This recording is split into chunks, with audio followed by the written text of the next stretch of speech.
May 25, 1978. An unmailed package addressed to material science professor Buckley Crist is brought to Northwestern University in Evanston, Illinois, because of its return address. Crist, not being able to identify the package, turns it over to campus security for speculation. When campus security officer Terry Marker opens it, the package suddenly explodes, slightly injuring him.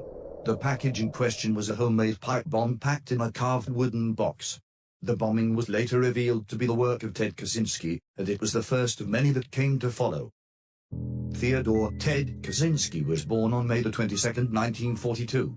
His early years were filled with academic success. Kaczynski, a young math prodigy, skipped 2 grades during his early education and went on to graduate from Harvard University and hold a career as a college professor teaching at the University of California, Berkeley. However, in 1969, he resigned his position, instead choosing to settle in Montana, build himself a log cabin, and live in near total isolation, giving up almost every aspect of his old life. It was this minimalist lifestyle that inspired an anti-technology philosophy that Kaczynski grew to be so obsessed about. Deciding to act on his beliefs and referring to his previous career as a university professor, he set up a way to target the spread of technology by sending bombs to universities' computer science departments, different airlines, and computer shop owners, hoping to start a revolution toward a technology-free society and reflecting a very mission-oriented sense of motivation. He claimed that the big problem is that people don't believe a revolution is possible, and it is not possible precisely because they do not believe it is possible. It was then that the prodigious Harvard graduate began his new life as an organized serial killer. In 1979, a year after Kaczynski had sent out his first bomb, Northwestern University graduate student John Harris suffered minor cuts and burns when he opened a box left at the university's Technological Institute.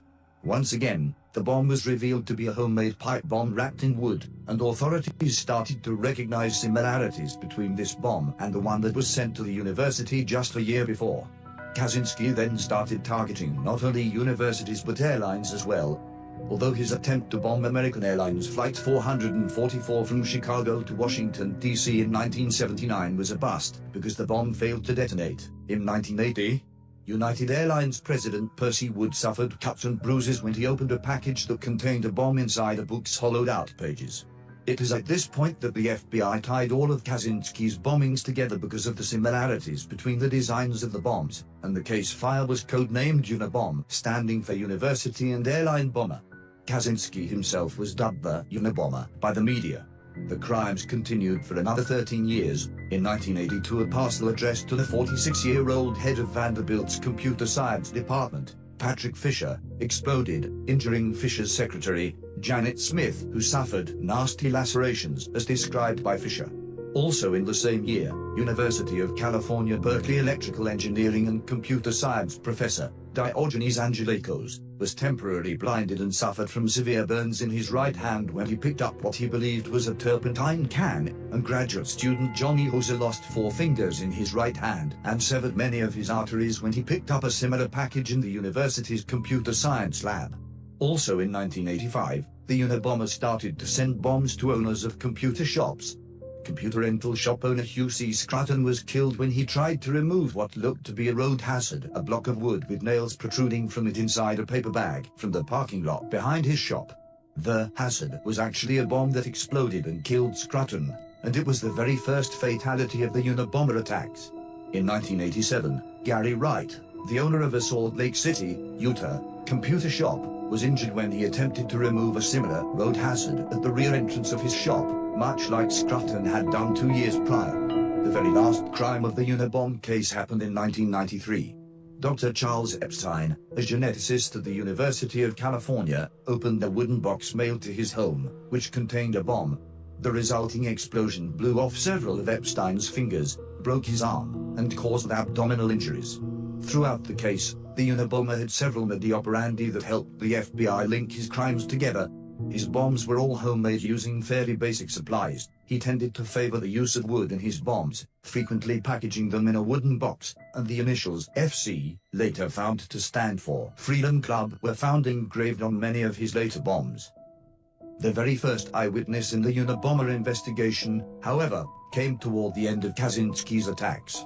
a secretary working in Gary Wright's computer shop saw what she described to be a man wearing a hooded sweatshirt and sunglasses leave the bag containing a bomb at the rear entrance of Wright's shop.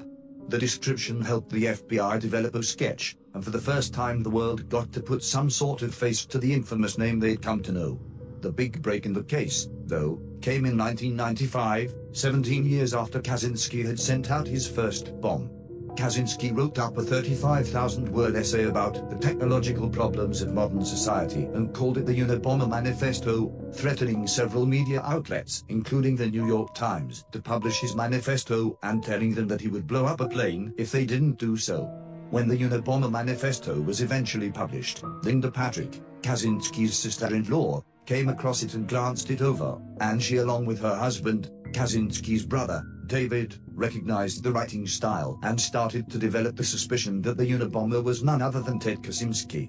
After David shared his suspicions with the FBI, a search was done of Kaczynski's cabin, where investigators found one completed bomb, other bomb parts, and about 40,000 pages of his journals where he described his crimes in excruciating detail. In several bombings, the exact target was unclear, but Kaczynski's papers, currently held by the federal government, contain Kaczynski's own comments on his precise targets.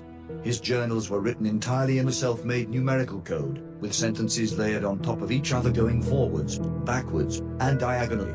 It took investigators 10 years to crack. Kaczynski was arrested at his cabin shortly thereafter. As his trial approached, he attempted suicide, and afterward insisted that he was not mentally ill in any way. Kaczynski eventually pled guilty to 13 federal bombing-related charges, and received 4 life sentences plus another 30 years for his actions.